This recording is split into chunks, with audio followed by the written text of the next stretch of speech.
Dia mengatakan bahawa mati tak disuntik vaksin ini bagus kerana inilah masa kita beriman dengan ujian Allah, iaitu menolak vaksin adalah sebahagian daripada rukun iman. Sakit kepala. Sebahagian daripada kita dah koyak mental lah. Tapi majoriti kita anggap dah koyak mental. Istilah yang digunakan apabila kita fikir ketahanan diri dan juga keupayaan berfikir secara wajar. Merosot dengan teruk. Kerana orang rasa begitu sukar untuk bertahan dalam keadaan PKP ni. Sama ada, paling besar tentulah kerana faktor ekonomi. Yang kedua adalah faktor psikologi. Ramai orang mula merasa bahawa PKP dan juga wabak COVID-19 telah merampas begitu banyak ruang hidup mereka yang kita lalui sejak begitu lama. Ruang hidup kita yang kita lalui sejak begitu lama. Kerana sumber teknologi yang sangat terhad, Malaysia bukanlah negara yang belum bersedia untuk work from home, kerana di antara negara-negara industri ataupun negara menuju industri, kita lah negara punya perkhidmatan internet yang paling buruk dan paling teruk di dunia. Antaranya, perkhidmatan line telefon sangat ayam, sangat cekai. Dan tak heranlah, salah satu daripada pelabur asing menyindir Malaysia adalah mempunyai impian dan nafsu yang sangat besar untuk menjadi sebuah negara industri, tetapi mempunyai keupayaan yang sangat kecil dalam mendigitalisasikan komunikasi. Meeting popek 40 minit popek tiba-tiba Zoom putus. Barulah sedar bahawa Zoom perlu di-download dengan berbayar. Ramai orang juga yang koyak mental, tuan-tuan. Saya baca, saya pun kadang-kadang koyak mental, tuan-tuan. Dan saya kata kurangkan daripada menumpukan apa-apa maklumat yang saudara dapat tentang COVID-19 dan viralnya di Facebook. Saudara kena mengubah kaedah menerima maklumat dengan menaik tarafkan bagaimana saudara melihat sumber maklumat. Jadi marahlah kawan ni yang bertanya pada saya pada sebelah malam. Saya dah jawab pada sebelah siang dengan mengatakan, doktor tu tak buat fitnah, tapi yang saya panggil adalah sifat orang Melayu, iaitu jump to conclusion, sangat mudah membuat andaian berdasarkan maklumat yang sangat terbatas. Jadi bila berita ni dijawab, YB Khairi Jamaluddin pun dah jawab, YB Dr. Adham Baba dah jawab, orang Melayu tak suka nak viralkan. Dia masih mengatakan tu. Tetapi janganlah letakkan dia ni sebagai maksum, ahli maklumat yang apa saja dia kata adalah betul. Kebolehan dia berjuang dalam pekerjaan dalam dunia perubatan satu hal, betul. Keupayaan dia untuk mendiversikan maklumat belum tentu betul.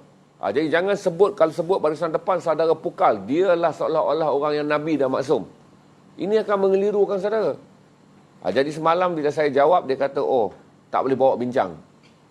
Itu saya kata, tuan-tuan, dalam keadaan sekarang tingkatkan sikit kita punya mentality.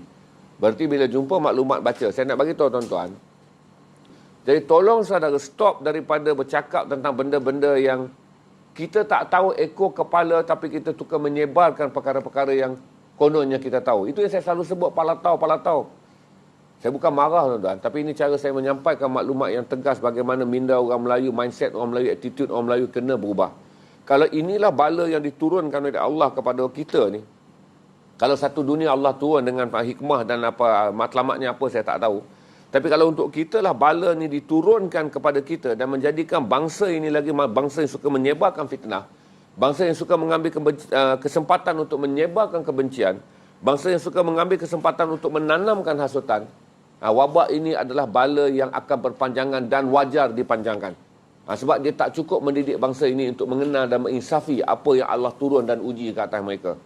Jadi kurangkan fitnah, kurangkan tohmah. Tuan-tuan, secara globalisasi pun, semua negara-negara ekonomi mahu Singapura pulih dulu. Kerana kedudukan Singapura adalah kuasa ekonomi Asia Tenggara nombor 1. Pelabuhannya sangat penting. Trend settingnya untuk memakmurkan perniagaan sangat penting. Kerana Singapura adalah pelabuhan yang keempat terbesar di dunia. Berarti Singapura mendapat lebih perhatian kerana sekiranya Singapura menjadi negara bebas daripada COVID-19, berarti transaksi ekonomi akan berlaku di Singapura untuk memakmurkan negara-negara serantau. Satu. Yang kedua, Singapura mempunyai duit. Ekonominya tinggi, rakyatnya sedikit. Dia mampu membeli. Jadi berarti tuan-tuan kena faham apabila Singapura melancarkan vaksin dulu, tidaklah menggambar Malaysia ni bodoh. Kerana Singapura adalah sumber ekspor Malaysia yang terbesar di 4 negara. Malaysia ni ekonomi dia 55% datang daripada 4 negara je tuan-tuan. Amerika Syarikat, Jepun, Singapura dan China. Jadi saya kena faham. Dikutuknya Malaysia ni lambat. Dikutuknya Malaysia ni lena. Kalau kita apply kepada mana-mana pun pengedar sumber vaksin, dan kita menyenaraikan negara kita dalam pertubuhan kesihatan sedunia, kedudukan Singapura diberi keutamaan. Apabila Singapura pulih, ekonomi Asia Tenggara akan pulih kerana ini adalah hub pelabuhan yang keempat terpenting di dunia. Saudara tak buatlah perbandingan Apple ke Apple. Apakah bengong? Jepun ni duitnya banyak, ekonominya besar, tetapi dia lambat. Ekonomi negara maju ni, kalau tengok filem-filem Jepun ni, hospital bertingkat-tingkat, hospital macam shopping mall. Jepun terlewat 2 minggu. Kita menjalankan pelaksanaan vaksin lebih dahulu, tetapi Jepun lewat 2 minggu. Ini menunjukkan kata, apa yang sedang kerajaan lancang. Ni tuan-tuan, aku tak kempen untuk PH. Ini bukan pilihan raya. Saya sedang bercakap untuk membentuk satu mindset orang kita, berfikiran positif, bergerak ke depan dan menjadilah negara bangsa yang bersatu, memerangi COVID-19 dengan menggunakan vaksin, akhirnya kita pulih, ekonomi kita selesai. Bukan undi untuk Mahyudin. Saya tak ada kena-mengena dengan PH. Okey? Saya cakap sekali lagi dengan tegas, fokus. Okey, kalau nak maklumat ni, jangan lagi duk bergantung FB. Kau kawan dengan FB, kawan kau pun hari-hari duk tunjuk gelang emas. Tiba-tiba orang yang tunjuk gelang emas ni lah naikkan status, dia tahu segala benda tentang vaksin. Kawan kau ni hari-hari kerja dia menaikkan cerita tentang artis tu bergumul dengan artis ni bercerai dengan artis ni. Lepas tu orang ni lah yang menaikkan kenyataan ni. Ada ahli politik telah konam vaksin. Tuan-tuan, dalam keadaan sekarang tingkatkan. Sebab tu saya kata bila YB Khairy Jamaluddin jawab, yang pertama memberi tempat pada jawapan ni adalah Malaysia Kini. Yang Khairy besar. Walaupun Malaysia Kini ni adalah akhbar pro pembangkang. Tapi dia faham, Stephen Gunn ni faham peranan dia sebagai seorang ketua operasi bilik berita. Sampai masa politik dia memihak. Sampai kepada kepentingan negara bangsa, dia memilih untuk menyumbang berita yang benar. Saudara tak baca? Heboh Beautiful Nara. Heboh Roti Kaya. Heboh My Media bulan tu. Kejar cerita Syuk bercerai okey ke tidak. Kejar Niloufar ni sambung cinta. Ni saya koyak mental lah ni. Dia koyak dah ni. Dia jadi dah koyak mental bila bahasa. Tapi tuan-tuan, saya nak sampaikan kepada tuan-tuan, bila sampai isu COVID-19, dia bukan cerita Niloufar bergaduh dengan da'i. Dia bukan cerita satu lagi da'i yang sedang mengorat awet. Itu bukan level kita nak pergi cari maklumat serendah maklumat tu. Tingkatkan maklumat saudara. Sebab tu saya kata, baca di portal-portal yang ada substan apabila mereka melaporkan tentang keadaan negara bangsa. Sebab tu saya kata, aku ni tak anti ke tak apa. FMT aku baca, Malaysia Insider aku baca, Sinar Harian aku baca, Utusan aku baca, Berita Harian aku anggap yang sangat terbaik dalam laporan ni. Awani Online, the best one. Yang memberi laporan, committed. Kerana semua wartawan-wartawan juga sedar. Ini bukan masa untuk berpolitik. Ini adalah masa untuk menyebarkan kepada kita semua maklumat yang betul. Sebab tu saya beritahu kepada saudara, saya jawab kepada saudara yang semalam tu.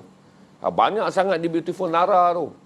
Duk tengok kisah Harti bercerai tu. Saya katakan bahawa kalau Google saja mengenai kes vaksin dimanipulasi, berbaris berita dia. Google lagi kes vaksin dimanipulasi jawapan kerajaan, keluar berita dia. Berfikirlah positif, bergerak ke depan. Ini perang kita untuk memastikan negara bangsa ni selamat daripada wabak jangkitan. Ini perang kita. Tuan-tuan, dunia menilai ekonomi Malaysia sebagai 10 negara yang paling pantas akan maju. Ini bukan kata saya. Buka ni, kalau saya cakap ni, pergi ke Fitch Rating. 10 negara wajaran ekonomi tertinggi. Malaysia disenaraikan. Tetapi untuk mengukuhkan kedudukan Malaysia sebagai negara wajaran ekonomi tinggi ini, rekod kita dalam segi mentaliti rakyat kena buktilah. Supaya orang dah tengok ekonomi, okey, oleh kerana Malaysia mempunyai hubungan perniagaan yang terbesar dengan 4 kuasa ekonomi. 55% ekspor Malaysia adalah kepada 4 negara yang anytime.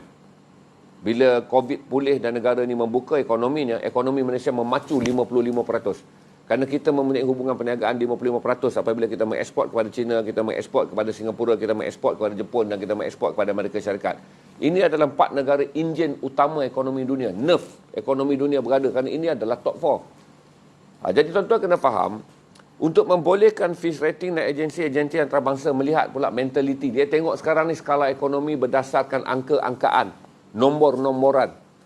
Tapi kalau dia melihat dari segi suntikan, yang keluar menyuntik tu berapa kerat, yang keluar menyuntik tu hanya beberapa orang, yang menjadi anti vaksin ramai. Dia bagi tahu tu, ini negara kelas kampungan ni. Ini mana, bukan country ni, ini county. Bukan negara, ini daerah mana tak bana pasal vaksin pun duk bertekak. 30% nak suntik vaksin pun payah. Fitch Rating akan keluarkan lagi. berdasarkan kajian terbaru untuk menunjukkan negara-negara yang rakyatnya mempunyai minda untuk segera menghijaukan negara mereka bagi membolehkan ekonomi dipacu dengan laju, Malaysia tidak disenaraikan. Ini kerana palatau anti vaksin ni. Hari ini keluar lagi statement. Saya sanggup mati tanpa divaksin. Kerana di dalam Al-Quran Allah telah menyebut pada hujung zaman ini penuh dengan ujian dan penuh dengan ujian yang menguji keimanan. Dia mengatakan bahawa mati tak disuntik vaksin ini bagus kerana inilah masa kita beriman dengan ujian Allah, iaitu menolak vaksin adalah sebahagian daripada rukun iman. Sakit kepala. Jadi tuan-tuan, setiap kali kita membeli lampu hijau kepada vaksin, kita bukanlah bercakap tentang diri kita bebas COVID jangkitan. Kita sedang berjuang menaik taraf negara kita di mata dunia sebagai negara yang memiliki rakyat yang mempunyai mentaliti kelas 1 dari segi menghijaukan standard ekonomi negaranya. Dengan menjadikan mereka adalah warga yang orang barat atau pelabur datang, dia tahu dia berurusan dengan sebuah negara yang rakyatnya mempunyai mentaliti kelas 1 apabila memerangi wabak COVID-19. Ini nasihat saya hari ini, bukanlah saya marah tuan-tuan, ini saya cakap kan sesuatu perkara yang serius berkaitan bagaimana teknik dan juga bagaimana kita perlu berfikir untuk bergerak ke depan. Inilah nada saya. Saudara nak kata koyak tu kalau saudara punya hal lah, jadi maklumat saya tu sampai. Okey, ada soalan tak? Saya akan panjangkan sikit petang ni tuan-tuan. Saya dah mula risau ni tuan-tuan semua jadi